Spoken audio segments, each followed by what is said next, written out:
The story you are about to hear represents a missing piece in the puzzle of modern history.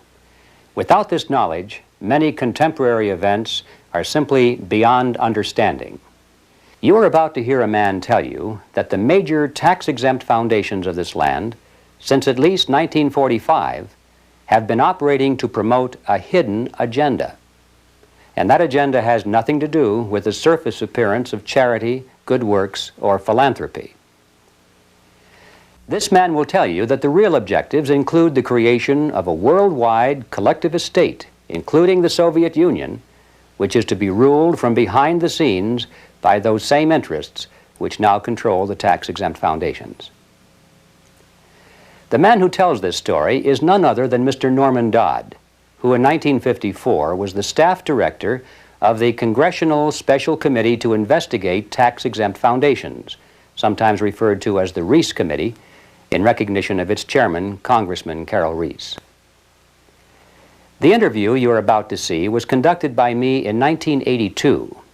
I had no immediate use for the material at that time, but I realized that Mr. Dodd's story was of extreme importance, and since he was advanced in age and not in good health, I simply wanted to capture his recollections on videotape while he was still with us. It was a wise decision because Mr. Dodd did pass away just a short time afterward. In recent months, there has been a resurgence of interest in the substance of Mr. Dodd's story, and we have decided to make it available to the general public. And so what now follows is the full, unedited interview, broken occasionally only for a tape change or to omit the sound of a passing airplane. It stands on its own as an important piece in the puzzle of modern history. Mr. Dodd, let's begin this interview by a brief statement for the record, telling us who you are, what your background is, and your qualifications to speak on this subject. Well, Mr. Griffin, as for who I am just, as the name implies, an individual born in New Jersey and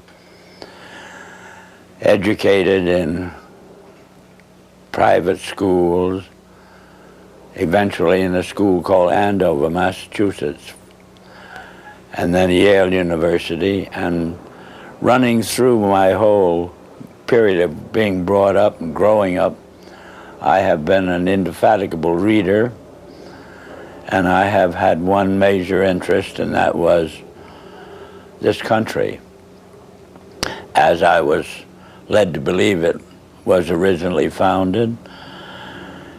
And I entered the world of business knowing absolutely nothing about how that world operated, and realized that the only way to find out what that world was consisted of would be to become part of it. And I then acquired some experience in the manufacturing world, and then in the world of international communication, and finally chose banking as the field I wished to devote my life to. And I was fortunate enough to secure a position in one of the important banks in New York,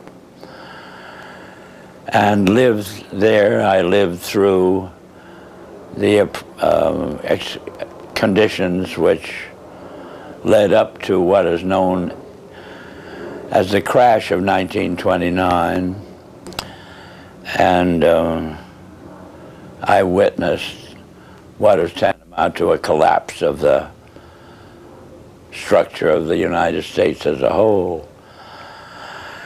And much to my surprise, I was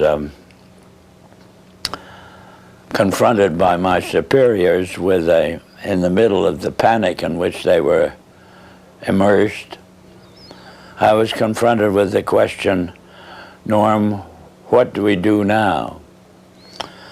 I was 30 at the time, and I had no more right to have an answer to that question than the man in the moon. However, I did manage to say to my superiors, gentlemen, you take this experience as proof of something that you do not know about banking. And you better go find out what that something is and act accordingly. 4 days later, I was confronted by the same superiors with a statement to the effect that, Norm, you go find out. And I really was fool enough to accept that assignment, because it meant that you were going out to search for something and nobody could tell you what you were looking for. But I felt so strongly on the subject that I consented to. I was relieved of all normal duties inside the bank. And 2.5 years later, I felt that it was possible to report back to those who had given me this assignment. And so I rendered such a report. And as a result of the report I rendered, I was told the following: Norm, what you're saying is we should return to sound banking. And I said, yes, in essence, that's exactly what I'm saying.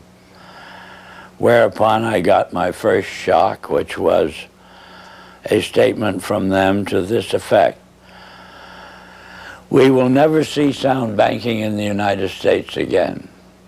And they cited chapter and verse to support that statement.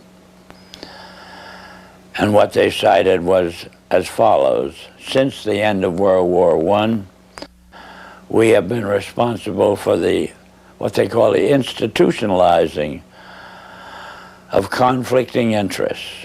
And they are so prevalent inside this country that they can never be resolved. This came to me as an extraordinary shock, because the men who made the statement were men who were deemed as the most prominent bankers in the country. The bank of which I was a part was spoken of as a Morgan bank. And coming from men of that caliber, a statement of that kind made a tremendous impression on me. And the type of impression that it made on me was, I wondered if I, as an individual and it's what they call a junior officer of the bank, could, with the same enthusiasm, foster the progress and the policies of the bank. I spent about a year trying to think this out, and came to the conclusion that I would have to resign. I did resign, and as a consequence of that, had this experience.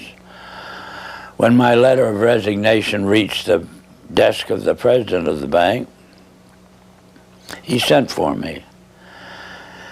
And I came to visit with him, and he stated to me, Norm, I have your letter, but I don't believe you understand what's happened in the last 10 days. And I said, no, Mr. Cochran, I have no idea what's happened. Well, he said, the directors have never been able to get your report to them out of their mind. And as a result, they have decided that you, as an individual, must begin at once, and you must reorganize this bank in keeping with your own ideas. And he then said, now, can I tear up your letter? And inasmuch as what had been said to me was offering me, at the age of, by then, 33, about as fine an opportunity for service to the country as I could imagine, I said yes. And they said they wished me to begin at once. And I did, and suddenly, in the span of about 6 weeks, I was not permitted to do another piece of work. And every time I brought the subject up, I was kind of patted on the back and said, and told, stop worrying about it, Norm. Pretty soon you'll be a vice president, and then you will have quite a handsome salary and ultimately be able to retire on a very worthwhile pension. In the meantime, you can play golf and tennis to your heart's content on weekends. Well, Mr. Griffin, I found I couldn't do it. I spent a year with figuratively with my feet on the desk doing nothing, and I just couldn't adjust to it. So I did resign. And this time, my resignation stuck, and then I got my second shock, which was the discovery that the doors of every bank in the United States were closed to me, and I never could get a job, as it were, in a bank. So I found myself, for the first time since I'd graduated from college, out of a job. And from there on, I followed various branches of the financial world, ranging from investment counsel to membership of the stock exchange, and finally ended up as an advisor to a few individuals who had capital funds to look after. In the meantime, my major interest became very specific, which was to endeavor, by some means, of getting the educational world to actually, you might say, teach the subject of economics realistically and move it away from the support of various speculative activities that characterize our country. And I have had that interest, and you know how as you generate a specific interest, you find yourself gravitating toward persons with similar interests. And ultimately, I found myself kind of the center of the world of dissatisfaction with the direction that this country was headed. And that's on one direction, and this same way I found myself in contact with many individuals who on their own had done a vast amount of studying and research in areas which were part of the problem. And well, Mr. Dodd, if I may interrupt here for a second, at what point in your career did you become connected with the Reece Committee? 1953. 1953. Yeah. And what was that capacity, sir? That was the capacity of what they call Director of Research for the Reece Committee. Can you tell us what the Reece Committee was attempting to do? Yes, I can tell you. It was operating and carrying out instructions embodied in a resolution passed by the House of Representatives, which was to investigate the activities of foundations as to whether or not these activities could justifiably be labeled un-American without, I might say, defining what they meant by un-American. But that was the resolution, and the committee had then the task of selecting a council, and the council in turn had the task of selecting a staff. And he had to have somebody who would direct the work of that staff. And that was what they meant by the Director of Research. What were some of the details, the specifics that you told the committee at that time? Well, Mr. Griffin, in that report, I specifically, number one, defined what was, to us, what was meant by the phrase un-American. And we defined that in our way as being a determination to effect changes in the country by unconstitutional means. We have plenty of constitutional procedures, assuming that we wish to effect a change in the form of government or that sort of thing. And therefore, any effort in that direction which did not avail itself of the procedures which were authorized by the Constitution could be justifiably called un-American. That was the start of educating them up to that particular point. The next thing was to educate them as to the effect on the country as a whole of the activities of large endowed foundations over the then past 40 years. What was that effect, sir?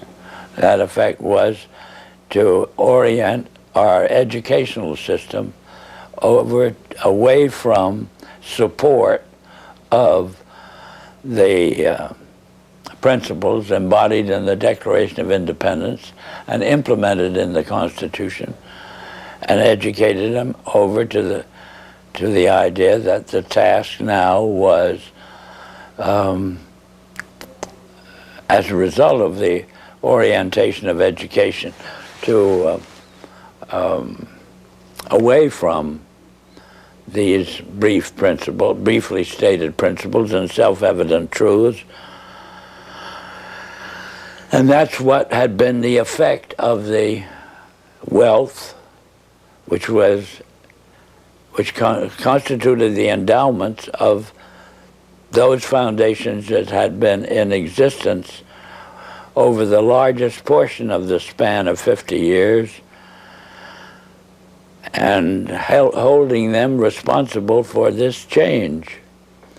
And what we were able to bring forward was that what we had uncovered was the determination of these large endowed foundations through their trustees to actually get control over the content of American education. There's quite a bit of publicity given to your conversation with Rowan Gaither. Would you please tell us who he was and what was that conversation you had with him? Rowan Gaither was at that time president of the Ford Foundation. And Mr. Gaither had sent for me when I found it convenient to be in New York, asked me to call upon him at his office, which I did. And on arrival, after a few amenities, Mr. Gaither said, "Mr. Dodd, we've asked you to come up here today because we thought that possibly off the record you would tell us why the Congress is interested in the activities of foundations such as ourselves." And before I could think of how I would reply to that statement, Mr. Gaither then went on voluntarily and stated, he said, "Mr. Dodd, all of us that have a hand in the making of policies here have had experience either with the OSS during the war or the European Economic Administration after the war. We've had experience operating under directives, and these directives emanate and did emanate from the White House. Now we still operate under just such directives. Would you like to know what the substance of these directives is?" And I said, "Yes, Mr. Gaither, I'd like very much to know." Whereupon he made this statement to me, namely, "Mr. Dodd, we here operate on in response to similar directives, the substance of which is that we shall use our grant-making power so to alter life in the United States that it can be comfortably merged with the Soviet Union." Well, parenthetically, Mr. Griffin, nearly fell off the chair. I of course, didn't, but my response to Mr. Gaither then was, well, Mr. Gaither, I can now answer your first question. You forced the Congress of the United States to spend $150,000 to find out what you just told me. So why don't you I said, of course, legally you're entitled to make grants for this purpose, but I don't think you're entitled to withhold that information from the people of the country to whom you're indebted for your tax exemption. So why don't you tell the people of the country that's what you've told me? And his answer was, we would not think of doing any such thing. So then I said, well, Mr. Gaither, obviously, you forced the Congress to spend this money in order to find out what you've just told me. Mr. Dodd, you have spoken before about some interesting things that were discovered by Catherine Casey at the Carnegie Endowment. Can you tell us that story, please? Yes, I'm glad to, Mr. Griffin. This experience that you have just referred to came about in response to a letter which I had written to the Carnegie Endowment for International Peace, asking certain questions and gathering certain information. And on the arrival of that letter, Dr. Johnson, who was then president of the Carnegie Endowment, telephoned me and said, did I ever come up to New York? And I said, yes, I did, more or less each weekend. And he said, well, when you're next here, will you drop in and see us? Which I did. And again, on arrival at the office of the endowment, I found myself in the presence of Dr. Joseph Johnson, the president, who was a successor to Alger Hiss, two vice presidents, and their own counsel, a partner in the firm, Sullivan and Cromwell. And Dr. Johnson said, after, again, amenities, Mr. Dodd, we have your letter. We can answer all those questions, but it'd be a great deal of trouble. And we have a counter-suggestion. And our counter-suggestion is that if you can spare a member of your staff for 2 weeks and send that member up to New York, we will give to that member a room in the library and the minute books of this foundation since its inception. And we think that whatever you want to find out, or the Congress wants to find out, will be obvious from those minutes. Well, my first reaction was they'd lost their mind. I had a pretty good idea of what those minutes would contain, but I realized that Dr. Johnson had only been in office 2 years, and the vice presidents were relatively young men, and counsel seemed to be also a young man, and I guessed that probably they'd never read the minutes themselves. And so I said I had somebody, I would take it. I would accept their offer, and I went back to Washington, and I selected the member of my staff who was on my staff, having been a practicing attorney in Washington, but she was on my staff to see to it that I didn't break any congressional procedures or rules. In addition to which, she was unsympathetic to the purpose of the investigation. She was level-headed and a very reasonably brilliant, capable lady. And her attitude toward the investigation was, what could possibly be wrong with foundations? They do so much good. Well, in the face of that sincere conviction of Catherine's, I went out of my way not to prejudice her in any way. But I did explain to her that she couldn't possibly cover 50 years of handwritten minutes in 2 weeks. So she would have to do what we call spot reading. and I blocked out certain periods of time to concentrate on. And off she went to New York. She came back at the end of 2 weeks with the following in the way of, on dictaphone belts. We are now at the year 1908, which was the year that the Carnegie began operations.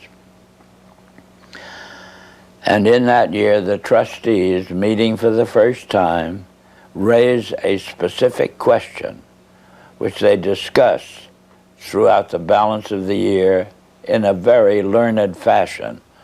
And the question is there any means known more effective than war, assuming you wish to alter the life of an entire people? And they conclude that no more effective means than war to that end is known to humanity. So then in 1909 they raised the second question and discussed it, namely, how do we involve the United States in a war? Well, I doubt at that time if there was any subject more removed from the thinking of most of the people of this country than its involvement in a war. There were intermittent shows in the Balkans, but I doubt very much if many people even knew where the Balkans was. Then finally, they answer that question as follows: we must control the State Department. And then that very naturally raises the question of how do we do that? And they answer it by saying we must take over and control the diplomatic machinery of this country. And finally they resolve to aim at that as an objective. Then time passes and we are eventually in a war, which would have been World War I. And at that time they record on their minutes a shocking report in which they dispatched to President Wilson a telegram cautioning him to see that the war does not end too quickly. And finally, of course, the war is over. At that time, their interest shifts over to preventing what they call a reversion of life in the United States to what it was prior to 1914, when World War I broke out. And they arrive at that point, they come to the conclusion that to prevent a reversion, we must control education in the United States. And they realize that that's a pretty big task. So to them, it is too big for them alone, so they approach the Rockefeller Foundation with the suggestion that that portion of education which could be considered domestic be handled by the Rockefeller Foundation, and that portion which is international should be handled by the endowment. And they then decide that the key to the success of these two operations lay in an alteration in the teaching of American history. So they approach 4 of the then most prominent teachers of American history in the country, people like Charles and Mary Bird, and their suggestion to them is, will they alter the manner in which they present this subject, and they get turned down flat. So they then decide that it is necessary for them to do, as they say, build our own stable of historians. And then they approach the Guggenheim Foundation, which specializes in fellowships, and say, when we find young men in the process of studying for doctorates in the field of American history, and we feel that they are the right caliber. Will you grant them fellowships on our say-so? And the answer is yes. So under that condition, eventually they assemble 20. And they take this 20 potential teachers of American history to London, and there they're briefed into what is expected of them when, as and if they secure appointments in keeping with the doctorates they will have earned. And that group of 20 historians ultimately becomes the nucleus of the American Historical Association. And then toward the end of the 1920s, the endowment grants to the American Historical Association $400,000 for a study of our history in a manner which points to what can this country can it look forward to in the future. And that culminates in a 7-volume study, the last volume of which is, of course, in essence, a summary of the contents of the other 6. And the essence of the last volume is the future of this country belongs to collectivism administered with characteristic American efficiency. That's the story that ultimately grew out of, and of course was what could have been presented by the members of this congressional committee to the Congress as a whole for just exactly what it said. But they never got to that point. This is the story that emerged from the minutes of the Carnegie Fund. That's right. The Carnegie Endowment That's Fund. right. And so... It was official to that extent. I see. And Catherine Casey brought all of these back in the form of dictated notes or verbatim readings of the minutes. On dictaphone belts. Are those in existence today? I don't know. But if they are, they're somewhere in the archives under the control of the Congress, House of Representatives. How many people actually heard those, or were they typed up transcripts made of them? How many people actually heard those recordings? Oh, 3 maybe. Myself, my top assistants, and Catherine. Yeah, I might tell you this experience as far as its impact on Catherine Casey was concerned was she never was able to return to her law practice. If it hadn't been for Carol Reece's ability to tuck her away on a job with the Federal Trade Commission, I don't know what would have happened to Catherine, but ultimately she lost her mind as a result of it. Terrible shock to her. It's a very rough experience to encounter proof of these kinds. Mr. Dodd, what kind, well, can you summarize the opposition to the committee, the Reece Committee, and particularly the efforts to sabotage the committee? Well, they began right at the start of the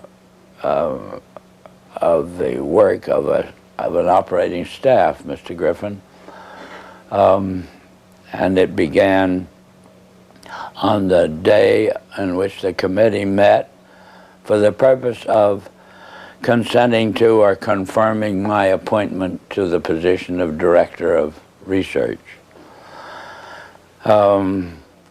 Thanks to the abstention of the minority members of the committee, that is the 2 Democratic members, from voting, why technically I was unanimously appointed. And well, wasn't the White House involved in opposition to the committee? Well, not at this particular point, sir. Mr. Reece ordered counsel and myself to visit Wayne Hayes. And Wayne Hayes was the ranking minority member of the committee as a Democrat. So counsel and I had to go down to Mr. Hayes' office, which we did. Mr. Hayes greeted us with the flat statement directed primarily to me, which was that I am opposed to this investigation. I regard it as nothing but an effort on the part of Carol Reece to gain a little prominence, and so I'll do everything I can to see that it fails. Well, I am kind of a strange personality in the sense that a challenge of that nature interests me. Our counsel withdrew. He went over and sat on a couch on Mr. Reece's office and pouted.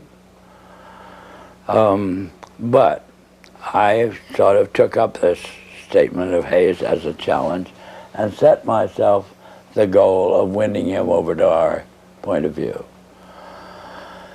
And I started by noticing on his desk that there was a book. And the book was of the type that there are many in these days that would be complaining about the spread of communism in Hungary, or that type of book. And this meant to me that at least Hayes read a book. And so I brought up the subject of the spread of the influence of the Soviet world, and for 2 hours discussed this with Hayes, and finally ended up with his rising from his desk and saying, "Norm, if you will carry this investigation toward the goal as you've outlined it to me, I'll be your biggest supporter." I said, "Mr. Hayes, I can assure you that I will not double-cross you." Subsequently, Mr. Hayes sent word to me that he was in the Bethesda hospital with an attack of ulcers, but would I come and see him, which I did. He then said, "Norm, the only reason I've asked you to come out here is I just want to hear you say again you will not double-cross me." I gave him that assurance, and that was the basis of our relationship. Meantime, counsel took the attitude expressed in these words: "Norm, if you want to waste your time with this guy," as he called him, "you can go ahead and do it, but don't ever ask me to say anything to him under any condition on any subject." So, in a sense, that cleared the decks for me to operate in relation to Hayes on my own. And as time passed, Hayes offered friendship, which I hesitated to accept because of his vulgarity. And I didn't want to get mixed up with him socially under any condition. Well, that was our relationship for about 3 months, and then eventually I had occasion to add to my staff, and as a result of adding to my staff a top-flight intelligence officer, both the Republican National Committee and the White House were resorted to stop me from continuing this investigation in the direction that Carol Reece had personally asked me to do, which was to utilize this investigation, Mr. Griffin, to uncover the fact that this country had been the victim of a conspiracy. That was Mr. Reece's conviction. I eventually agreed to carry it out. I explained to Mr. Reece that his own counsel wouldn't go in that direction. He gave me permission to disregard our own counsel. And I had then to set up an aspect of the investigation outside of our office, more or less secret. And the Republican National Committee got wind of what I was doing, and they did everything they could to stop me. They appealed to counsel to stop me, and finally they resorted to the White House.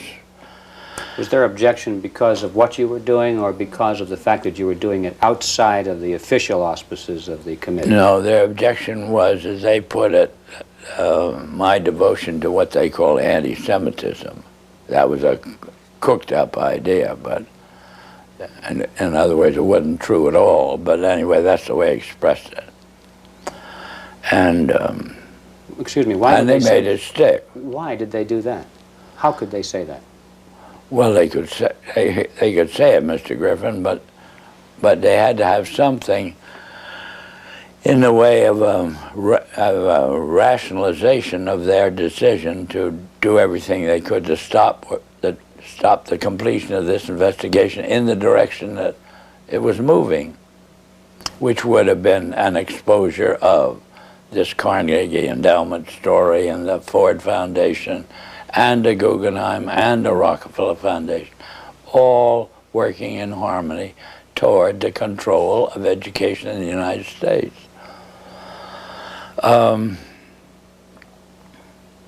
Well, in any event, to secure the help of the White House in the picture, they assigned, they got the White House to cause the liaison personality between the White House and the Hill, a major person, to go up to Hayes and try to get him to, as it were, actively oppose what the investigation was engaged in. And Hayes very kindly then would listen to this visit from Major Person. Then he would call me and say, "Norm, come up to my office. I have a good deal to tell you." I would go up. He'd tell me, "I've just had a visit from Major Person, and he wants me to break up this investigation." So I then say, "Well, Wayne, what did you do? What did you say to him?" He said, "I just told him to get the hell out." And he did that 3 times, and I got pretty proud of him in the sense that he was, as it were, backing me up. And we finally embarked upon hearings at Hayes' request, because he wanted to get them out of the way before he went abroad in the summer. And but why were the hearings finally terminated? What happened to the committee? What happened to the committee or the hearing? Or the hearings. The hearings. Oh, the hearings were terminated. Carol Reece was up against such a furor as Hayes, through the activity of our own counsel. Hayes became convinced that he was being double-crossed, and he put on a show in a public hearing room, Mr. Griffin, that was an absolute disgrace. And he called Carol Reece publicly every name in the book, and Mr. Reece took this as proof that he couldn't continue the hearings.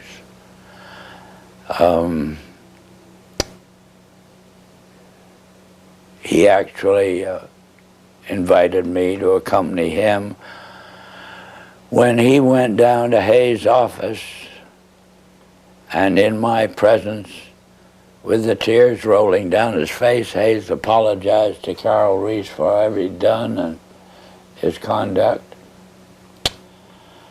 and apologized to me.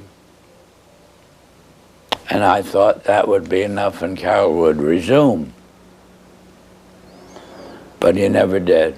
The charge of anti-Semitism is kind of intriguing to me. What was the basis of that charge?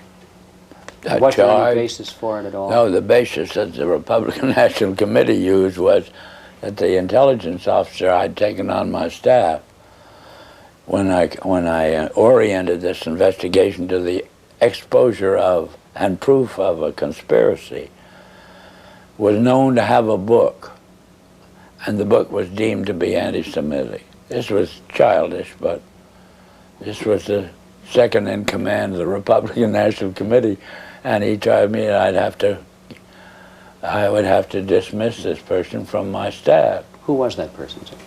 Who was that person? The person? Yes. A Colonel Lee Lorraine. Lee Lorraine. Yeah. And what was his book, do you recall? The title of his book?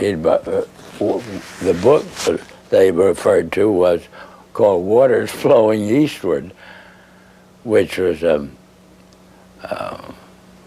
very castigation of the Jewish influence in the world. What were some of the other charges made by Mr. Hayes against Mr. Reece? Oh, just that Mr. Reece was utilizing this investigation for his own prominence inside the House of Representatives. That was the only charge Hayes could think of. How would you describe the motivation of the people who created the foundations, the big foundations in the very beginning? What is, or what was their motivation? Their motivation, well, let's take Mr. Carnegie as an example. His publicly declared and steadfast interest was to counteract the departure of the colonies from Great Britain. He was devoted to just putting the pieces back together again. Would that have required the collectivism that they were dedicated to? No. These policies or the foundation's allegiance to these un-American concepts are all traceable to the transfer of the funds over into the hands of trustees, Mr. Griffin. Not to men who had a hand in the creation of the wealth that led to the endowment of, or as a use of that wealth for what we would call public purposes.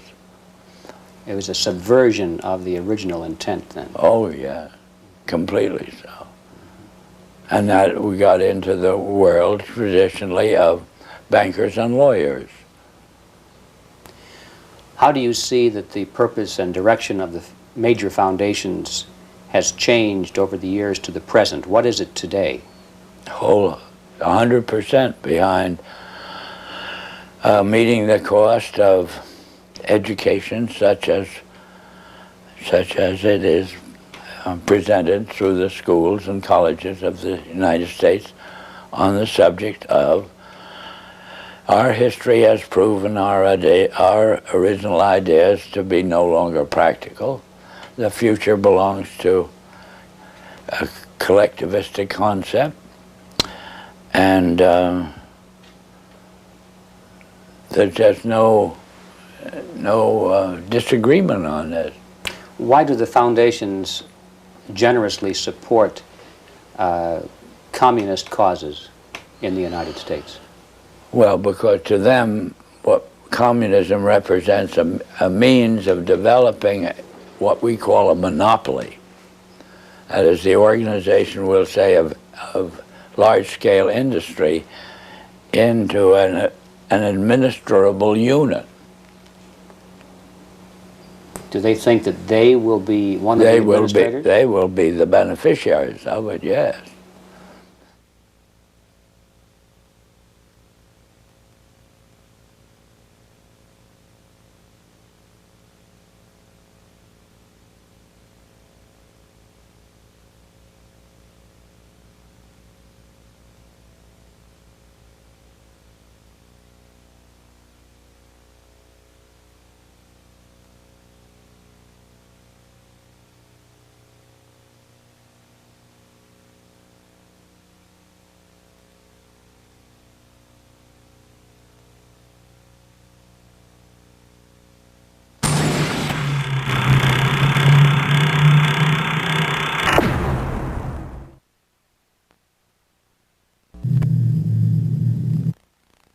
We have seen their kind before. They are the heirs of all the murderous ideologies of the 20th century. By sacrificing human life to serve their radical visions, by abandoning every value except the will to power. They follow in the path of fascism, Nazism, and totalitarianism. And they will follow that path all the way to where it ends, in history's unmarked grave of discarded lies. Every nation and every region now has a decision to make. Either you are with us or you are with the terrorists.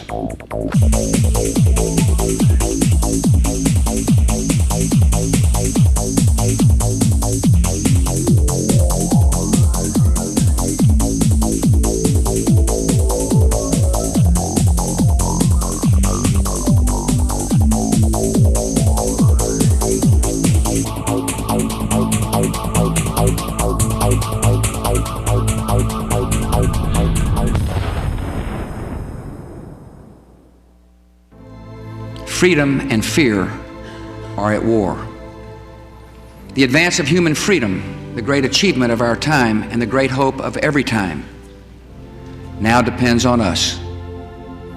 Our nation, this generation, will lift a dark threat of violence from our people and our future. When freedom is lost, it is lost forever.